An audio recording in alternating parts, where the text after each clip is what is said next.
welcome everybody to the last session of the conference. I think that we had a very nice series of talks so far, and we are going to close it with this session. The first talk is by Benjamin Lev, so please share the screen and we look forward to your talk.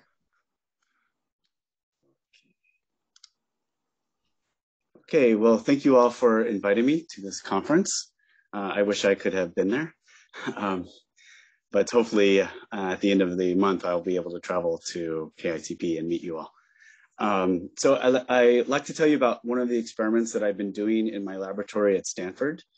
And it involves topological pumping into strongly correlated prethermal states. So the star of the show is the dysprosium atom, or the quantum gas as we make of dysprosium. And here's an image of a gas of dysprosium. And we use that to create a strange sort of Archimedes screw with dipolar 1D gases that allows us to pump these dipolar 1D gases to very excited states. So the folks that did all the real work are in the left-hand corner here. And the folks who taught me a lot about these topics are over here. Marcos is in the audience, and Sarango Paul Christian, I think, will be coming to KITP soon. Okay, so let's begin. So many of you might be familiar with topological pumping in space, where the kind of canonical version of this is the Archimedes screw, where you have a helical device that returns back to its same configuration or orientation, but nonetheless transports some particle or maybe water upwards in space. Okay, so that is an example of a topological pump. Dallas taught us about the quantum version of this, which has been realized in several contexts, including in the ultra-cold atom context in optical lattices by these folks listed here. So we're going to talk about a different one, but before I describe it, let me tell you what our experimental system is. It's dysprosium confined in a two-dimensional optical lattice. And so what that creates are one-dimensional tubes, one-dimensional traps, where dysprosium, which is the most magnetic element, can be confined, okay? So we have a very tight trap with a very large aspect ratio. It's about 1,000 to 1 aspect ratio. And at this cold temperature, we realize a one-dimensional configuration where collisions or any other excitations do not promote it to higher bands. We fill about 1,000 of these tubes, so we have many tubes all at once, and there's about 20 atoms per tube. Now we can control the dipolar interaction between the atoms in each tube, and this is the knob that we'll exploit in order to do this topological pumping, or enable it, let's say. And we can change the dipolar interaction strength between two atoms by changing the angle of the polarization of the dipoles with respect to the one-dimensional axis. We do that by changing the current through coils along the x-axis versus the z-axis, which then tilts the dipoles. And then we can image the gas along the y-axis like so. So because we have this one-dimensional system, and because of the anisotropic dependence of the dipolar interaction, we can very easily access 3 different dipolar regimes. At 0 degrees, when the dipoles are in detail, we have a attractive system. When the angle is at 55 degrees roughly, the dipolar interaction is more or less turned off in each tube. And then at 90 degrees, the system is repulsive. So we have this nice knob to tune just using external magnetic fields. So we add the dipolar interactions to the Lieb-Liniger model, or a system that approximately realizes the Lieb-Liniger model, which is an integrable model consisting of a kinetic energy term and a contact interaction governed by an interaction strength G1D. The ratio of these terms can be expressed by the Lieb-Liniger parameter gamma, which tells you whether you're in a regime of a weakly coupled system, like a quasi-BEC when gamma is much less than 1, versus something that is fermionized, where gamma is much greater than 1, where the system enters what's known as the Tonk-Giraudoux gas, where there's anti-bunching, extreme anti-bunching in the system. it looks like an ideal Fermi gas. So there's two extremes or duals of this model. So in addition to tuning the dipolar interactions through the magnetic field orientation, we can also tune the contact interactions by accessing Feshbach resonances in this particular isotope of dysprosium. So in one dimension, the resonance, technically speaking, is what's called a confinement-induced resonance, as described by these papers here. And we use the Feshbach resonance to simply access this confinement-induced resonance. But nonetheless, if you squint, you see a similar type picture that you've seen in many AMO talks, where as a function of magnetic field, the strength of the contact interactions can be tuned to this divergent pole, where at one end you have a repulsive weakly interacting gas to a divergently repulsive interacting gas. And then across this pole, you get something that is infinitely attractive interacting, and then something that vanishes and then becomes weakly repulsive again, okay? So what's unique about our system is that we can do this twice very easily because we have an abundance of resonances and ones that are wide enough and near enough so that we can very easily tune from one resonance to another resonance just by scanning the magnetic field a few Gauss, okay?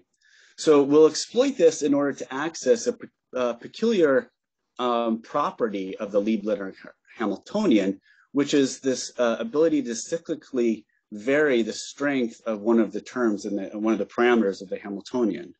This realizes what's called a quantum holonomy. If you change G1D from 0 to positive infinity, then to negative infinity, and then back to 0, you do something sort of like parallel transport in this curved space.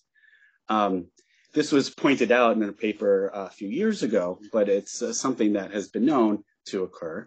And in this particular context, it realizes a strange version of a quench that affects an adiabatic excitation. Okay, so that's kind of a weird thing. What happens is as you go through this point here, the wave functions of the system smoothly connect from the repulsive to the attractive regime. But on the attractive regime, there's in the thermodynamic limit, an infinite number of bound states that appear at lower energy, which means that this is kind of like this adiabatic excitation. Okay, so this is kind of what we'll use to affect this topological pump. All right, so how do we understand what's going on in our system experimentally? Well, our colleague, Christoph Negerl, or friend, who's at Innsbruck, their group 10 years ago showed us the way to how to identify the various regimes, the various states of the Lieb-Leonard model by measuring stiffness, R, which is related to the inverse compressibility. So what is done is simply to kick the gas in a harmonic trap and measure the sloshing motion versus the breathing motion. And recognizing that the sloshing motion depends on the trap, while the breathing motion depends on the trap and the interactions, by taking the ratio of these two things, you can isolate the dependence on the interactions, which then allows you to identify the equation of state of the system. And so there's four regimes that one can be in when you look at this R parameter, which is this ratio squared. One is the ideal or Fermi or thermal gas. So it's like an ideal Bose gas at weak repulsive interactions. That's like over here in our diagram. And then you can access this Thomas Fermi regime of a quasi 1D BEC over here, and that exhibits kind of less stiff, kind of a floppier collective excitations, and so this number goes down to 3. But then the system stiffens again when you enter this Tang-Shiro-Do or ideal Fermi gas like behavior over here. It stiffens back to 4 before when you quench the system, increasing above 4 to a much more correlated gas called the super Tonks gas, which you can kind of mentally picture as the quantum version of a much more complicated version of a hard rod gas, where you have some exclusion zone for each particle given by the length of the rods. Okay, that's not what happens quantum mechanically, but that's the analog. So I'll present some data from Christoph Negerl's group that demonstrate the first accessing of these 4 regimes. So what's plotted is R versus a coupling parameter, a suitably normalized coupling parameter, never mind exactly what it is. All you need to know is that on the left-hand side, we have strong coupling, and on the right-hand side, we have weak coupling. So at weak coupling, we have this Thomas Fermi regime here that we expect with an R stiffness that's around 3. And then it becomes more stiff as you go towards the Tonk-Girardot regime, going to 4. And then as you quench the system through the resonance, you see that indeed the gas becomes stiffer, more strongly interacting, and realizes a super Tonks-Girardot gas. Now, this dotted line is just for hard rods. It's a classical system. This is a Monte Carlo simulation done by Astra Karchik, showing that in this actual system in a trap, you would expect the system to collapse at some point. And indeed, that is what happens here. They couldn't take any data beyond this point, where presumably these particles are forming these like molecular cluster-like states, which then fall out of the trap because the optical lattice cannot support them. So that was the state of the art from 2009. And we've revisited this now with dipolar interaction to see what changes, okay? So before I tell you what changes, maybe you might be asking yourselves in the audience, well, why should this system collapse at all? Integrable systems shouldn't collapse. The Lieb-Lininger model is integrable. So here's how I think about this. In the integrable model, where the Hamiltonian is just identical to the Lieb-Lininger Hamiltonian, then what you have are these various states on the attractive side of the system where you've carefully prepared in the super Tonks state by mapping from the Tonks gas. And as you weaken the contact interactions, this system will just cross without coupling the many bound states, these cluster states that emerge. It just keeps passing. It doesn't even know that they're there. It just ignores them. However, in the presence of a trap, a harmonic trap, in perfect 1D confinement, you'll start mixing all of these states together, and there'll be little avoided crossings where after crossing each one, some of the spectral weight will go into the bound states until the system, collapses into, fully collapses the bound state and is lost from the trap, okay? So you might expect that if you were to add dipolar interactions, the system would collapse even more readily, because we know from previous work that we have done with Marcus Riegel and Sarang Gopalakrishnan and others that that dipolar interactions in 1D actually break integrability and can increase the distance one is from the integrable point. So you'd expect this to be even worse, like the collapse that's set in at even larger coupling strengths. And so that was our expectation when we went in to do this experiment. So we created this super Tonks gas by going through the Feshbach resonances, and then we explored what happens as we, as a function of dipolar interaction, as we tune the contact. So here's our first data set that is analogous to what Christoph Nageral explored. This is at 55 degrees, so it's non-dipolar within each tube. So it's similar to the non-dipolar cesium system. And what we see, like his system, is that at the unitarity point, where you've hit this resonance, we see stiffness that is greater than 4, so it's a super Tonks gas here. And then we see the system become softer and softer until eventually we can't measure the system anymore. It just falls out of the trap. It collapses into the cluster states. Interestingly, we can actually take data below 4. Our system's a little bit more stable than the cesium system, and we can see what are probably cluster states that are gas-like here. This dashed line, again, is that Monte Carlo calculation, just to as a guide to the eye to see that it kind of does the same thing as the cesium system. It collapses a little bit earlier than what this calculation would lead you to believe. Okay, so that's for zero dipolar interaction. What happens in an attractive dipolar interacting gas? Well, what we see is that the collapse ensues closer to the unitarity point. So it conforms to our expectation that a dipolar interacting gas should be even less stable than a non-dipolar gas. And kind of intuitively, you might expect that the dipolar interaction is aiding the binding of atoms together into these cluster states.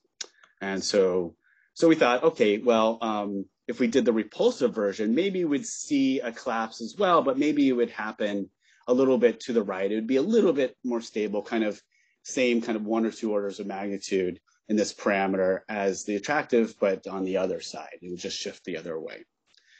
But shockingly, the dipolar interaction, the repulsive version of it, completely stabilizes the supertonks gases. And this is the major discovery of our work, is that no matter how weak we make the attractive contact interactions, the repulsive dipolar interaction at 90 degrees suppresses any sort of mixing with the cluster states to promote some sort of collapse of the system. Now, we can compare it to, say, a beta ansatz calculation here, which does not include dipolar interactions. And there's some differences and similarities. We likely understand what's going on here. I can tell you about it later. But what happens here is not really all that clear. But we do see that these supertonks states start to soften and approach what you would expect for an ideal excited Bose gas around the same coupling strength, where the dipolar interaction is about the same as the contact interaction. So that's an interesting fact that we haven't fully understood. In fact, we don't understand a lot of this. Indeed, the dipole interaction is small, like it should only shift a little bit. It doesn't affect the repulsive branch very much. So why does it affect this attractive branch? Well, perhaps the dipole interaction induces corrections to the wave function that lead to anti-bunching correlations that just never allow the atoms to get close enough. But, you know, it seems also that somehow the dipolar interaction, which is integrability breaking, somehow suppresses the effects of other integrability breaking terms, like the 1D trap, to give you something that is completely stable. And that's something we just don't understand. But it seems like adding 2 integrability breaking terms makes the system effectively stable as if it were integrable, and something not so dissimilar to a beta ansatz calculation that you would expect. And this is due to some other things that we understand, we think. So let me present a few other pieces of data to maybe show you what else happens in the system, and refer to the topological pumping aspect of this talk, which is that, okay, so you saw this was one cycle of the attractive interactions, but we can do this over and over again as we go through, you know, so I just showed you data that goes through one of these resonances, but now we can go through other resonances. So if we measure the energy density in terms of the Fermi energy of the system, and then we can plot this as it goes from 0 to 1 Fermi energy along the repulsive side. And then as we hit the resonance on the right-hand side, we go up the attractive branch, will be the Solev curve. And these curves are just, again, non-dipolar beta ansatz calculation. Okay, you see that the energy densities without any free parameters is kind of spot on.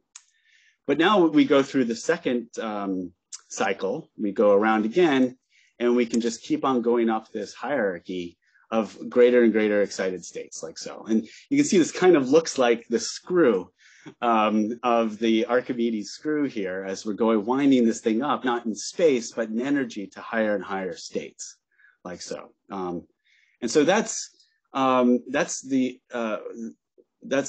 how we connect to this understanding of the topological pump in the system, where in the middle, where you don't have either zero interactions or unitary interacting system, in the middle, we call these the strongly correlated prethermal states that we have created through this topological screw.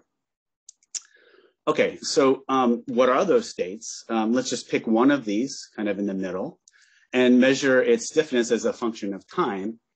And you can see that the system actually lives for quite a long time with respect to the breathing mode of the system. So it has a decent queue, so to speak, of oscillations of the system before it decays into something that's indistinguishable from a thermal gas. So these are long-lived.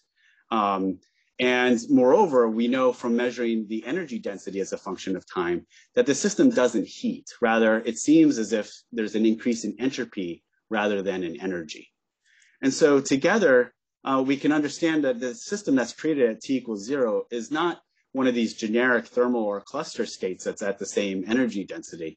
It's not one of those. It's a special state. It's an atypical, strongly correlated, excited state, and it persists for a long time. Okay, so this is the last real slide of my talk. What are these strongly correlated prethermal states? Well, maybe they're scar-like. So many quantum many-body scars have recently been discussed as delicate, carefully prepared, atypical, strongly interacting states that avoid thermalization in non-integrable systems. Well, ours is certainly non-integrable, even though it seems to behave like one. So it seems to be a new version of this, new many-body version of this one-body scar-like state that complements the lattice version that was discovered in Rydberg atoms in a continuous one-dimensional gas of our system. And so this scar regime here is distinct from, say, the unitary regime of diverging interactions or the non-interacting regime. And we can create a hierarchy of these as we go up and as we topologically pump to higher and higher energies. So with that, I would like to just provide you with a summary and a statement of future directions. This work was presented in the Science paper earlier this year, where we showed the first dipolar stabilization of a supertonks gas. And this really came as a surprise. This was not predicted by any theory. So yeah, experimentalists were able to discover something for once. It was great. It allowed us to experimentally realize a quantum polynomial that had been predicted in the system.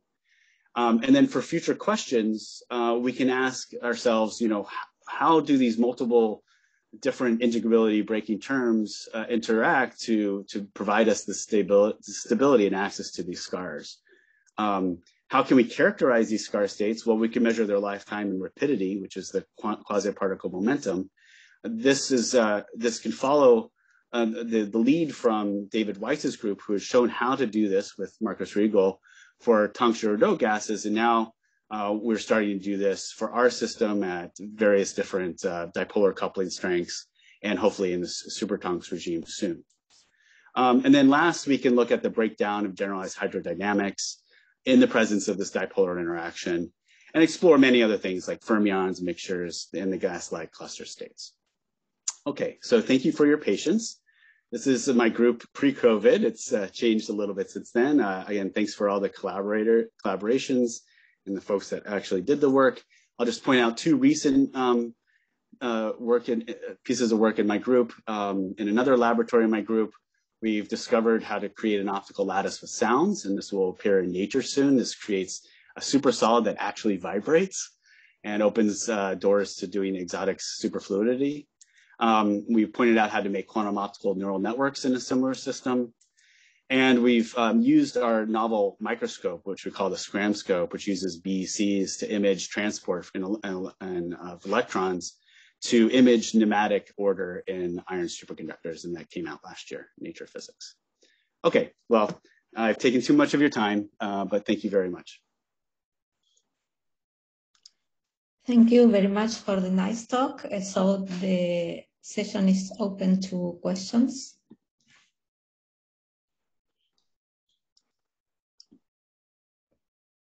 Okay, so I don't see so far questions, but I can start. So the idea of topological pumping is usually related to the existence of energy gaps. Could you comment on that?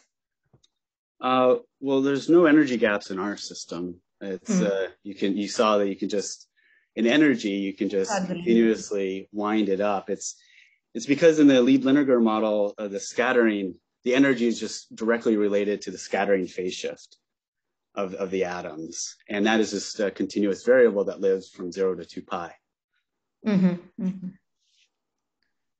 So, Leonid, please.